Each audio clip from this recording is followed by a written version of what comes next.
Hi welcome back. ಎಲ್ಲರೂ ಹೇಗಿದ್ದೀರಾ? ಈ ವಿಡಿಯೋ ಬಂದು ಶುಕ್ರವಾರದ ವಿಡಿಯೋ ಆಗಿರುತ್ತೆ. ಅಂದರೆ ವೈಕುಂಠ ಏಕಾದಶಿ ದಿನದ್ದು ನಾನು ಹೇಗೆ ವೈಕುಂಠ ಏಕಾದಶಿನ ಪೂಜೆನ ಮಾಡ್ತೀನಿ ಅಂತ ಈ ವಿಡಿಯೋದಲ್ಲಿ ತೋರಿಸ್ತಾ ಇದ್ದೀನಿ. ಬೆಳಗ್ಗೆ 4 ಗಂಟೆಗೇ ಎದ್ದಿದ್ದೆ ನಾನು.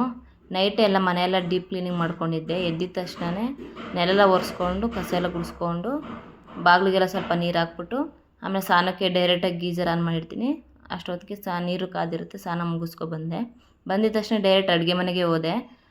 ಹೋಗಿದ ತಕ್ಷಣವೇ ಗ್ಯಾಸ್ ಎಲ್ಲ ಕ್ಲೀನ್ ಮಾಡಿಕೊಂಡು ಅರಿಶಿನ ಕುಂಕುಮ ಹೂವು ಎಲ್ಲ ಇಟ್ಬಿಟ್ಟು ಆಮೇಲೆ ಬಾಗಿಲಿಗೆಲ್ಲ ಅರಿಶಿನ ಕುಂಕುಮ ಇಡೋಣ ಅಂದ್ಬಿಟ್ಟು ಆಚೆಗಡೆ ಬಂದು ಬಾಗಿಲಿಗೆಲ್ಲ ಅರಿಶಿನ ಕುಂಕುಮ ಹೂವು ರಂಗೋಲಿ ಎಲ್ಲ ಬಿಟ್ಬಿಟ್ಟು ಆಮೇಲೆ ಪ್ರಸಾದ ಮಾಡೋಣ ಅಂತ ಅಂದ್ಕೊಂಡಿದ್ದೀನಿ. ಅದಕ್ಕೋಸ್ಕರನೇ ಗ್ಯಾಸ್ನೆಲ್ಲ ಡೀಪ್ ಕ್ಲೀನಿಂಗ್ ಮಾಡಿಕೊಂಡು ಅದಕ್ಕೆ ಅರಿಶಿನ ಕುಂಕುಮ ಹೂವು ಎಲ್ಲ ಹಾಕಿದ್ದು.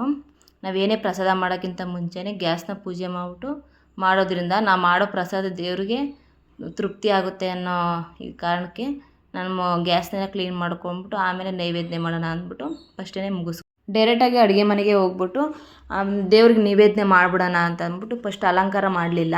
ಈಗ ಅಲಂಕಾರ ಮಾಡಿದ್ಮೇಲೆ ಪೂಜೆ ಮಾಡಿಬಿಡ್ಬೇಕು, ಕಾಯಿಸ್ಬಾರ್ದು ಅಂದ್ಬಿಟ್ಟು ಫಸ್ಟ್ ನೈವೇದ್ಯ ಮಾಡಿಬಿಡೋಣ, ಆಮೇಲೆ ಬಂದು ಅಲಂಕಾರ ಮಾಡೋಕ್ಕೆ ಸರಿ ಹೋಗುತ್ತೆ ಅಂದ್ಬಿಟ್ಟು ಬೇಗನೆ ಮುಗಿಸ್ಕೊಂಡು ಬಾಗಿಲು ಅಷ್ಟು ಕುಂಕುಮ ಇಟ್ಬಿಟ್ಟು ಬೇಗನೆ ಅಡುಗೆ ಮನೆಗೆ ಹೋದೆ. ಹೋಗಿದ ತಕ್ಷಣವೇ ಹಣ್ಣು ರಸಿ ರಾತ್ರಿನೇ ಎಲ್ಲ ತಂದಿಕ್ಕೊಂಡಿದ್ದೆ.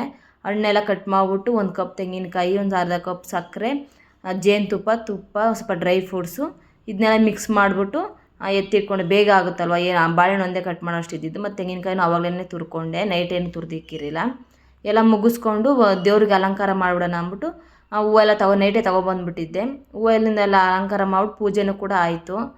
ಪೂಜೆ ಆಗಿದ ತಕ್ಷಣ ಒಂದು 5 ನಿಮಿಷ ದೇವ್ರದ್ದು ಅಷ್ಟೋಷ್ಟ ನಾಮನ ಟಿ ವಿಲಿ ಹಾಕಿದ್ದೆ. ಇವತ್ತು ಹೇಳೋಕ್ಕಾಗಲಿಲ್ಲ, ಟೈಮ್ ಆಗಿಬಿಟ್ಟಿತ್ತು, ದೇವಸ್ಥಾನಕ್ಕೆ ಹೋಗ್ಬೇಕಾಗಿತ್ತಲ್ವ, ಅದಕ್ಕೋಸ್ಕರ ದೇವ್ರಿಗೆಲ್ಲ ನೈವೇದ್ಯನೆಲ್ಲ ಇಟ್ಬಿಟ್ಟು ಮನೆ ದೇವ್ರಿಗೆಲ್ಲ ಬೇಡ್ಕೊಂಡು ಹರಸ್ಕೊಂಡು ನಾವೇನೇ ಕೆಲಸ ಮಾಡೋಕ್ಕಿಂತ ಮುಂಚೆ ಮನೆ ದೇವ್ರನ್ನ ಫಸ್ಟ್ ಮನಸ್ಸಲ್ಲಿ ಅಂದ್ಕೊಂಡು ಆಮೇಲೆ ನಾವೇನೇ ಮಾಡಿದ್ರೂ ಕೂಡ ಅದು ಕೈಗೂಡುತ್ತೆ ನಮಗೆ. ಮನೇಲಿ ಪೂಜೆ ಎಲ್ಲ ಮುಗಿಸ್ಕೊಂಡಿದ್ದ ತಕ್ಷಣವೇ ಬಾಗ್ಲಿಗೆ ಬಂದು ನಾನು ನೈಟೇ ಸ್ವಸ್ತಿಕ್ಕು ಓಮೆಲ್ಲ ಬರೆದಿದ್ದೆ. ಬೆಳಗ್ಗೆ ಇದು ಮಾತ್ರ ಹೂವನ್ನೆಲ್ಲ ಹಾಕ್ಕೊಂಡೆ. ಅದಕ್ಕೆ ಬರಿಬೇಕಾದ್ರೆ ತಾಳ್ಮೆಯಿಂದ ಬರೀಬೇಕು. ತಾಳ್ಮೆಯಿಂದ ಬರೆದ್ರೇ ಅಷ್ಟು ಚೆನ್ನಾಗಿ ಬರೋದು. ನಾವು ಏನೋ ಬರೀಬೇಕು ಅಂತ ಹೋದ್ರೆ ಚೆನ್ನಾಗೇ ಬರೋಲ್ಲ. ನಾನು ಎಷ್ಟೋ ಸತಿ ಅಬ್ಸರ್ವ್ ಮಾಡಿದ್ದೀನಿ. ಆಮೇಲೆ ಪೂಜೆ ಎಲ್ಲ ಚೆನ್ನಾಗೇ ಆಯಿತು. ಆಗಿದ ತಕ್ಷಣ ಫಸ್ಟ್ ಹೋಗಿದ್ದೆ ನಾವು ವಸಂತಪುರದಲ್ಲೇ ತಿಮ್ಮಪ್ಪನ ದೇವಸ್ಥಾನ. ವೈಕುಂಠ ಏಕಾದಶಿ ನಾವು ಹೋಗೋದೇ ಅಲ್ಲಿಗೆ. ಯಾವಾಗಲೂ ಎಷ್ಟೇ ರಶ್ ಇದ್ದರೂ ಕೂಡ ನಾವು ಅಲ್ಲೇ ದರ್ಶನ ಮಾಡಬೇಕು. ಅದೇನು ನಂಬಿಕೆ ಜಾಸ್ತಿ ನಮಗೆ ಆ ದೇವ್ರ ಮೇಲೆ.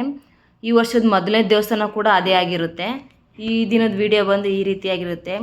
ಎಲ್ರಿಗೂ ತಿಮ್ಮಪ್ಪ ಒಳ್ಳೇದು ಮಾಡಲಿ ಅಂತ ಬಯಸ್ತಾ ಪ್ಲೀಸ್ ಸಬ್ಸ್ಕ್ರೈಬ್ ಮಾಡಿ ನೋಡಿ, ಲೈಕ್ ಮಾಡಿ, ಶೇರ್ ಮಾಡಿ. ಬಾಯ್.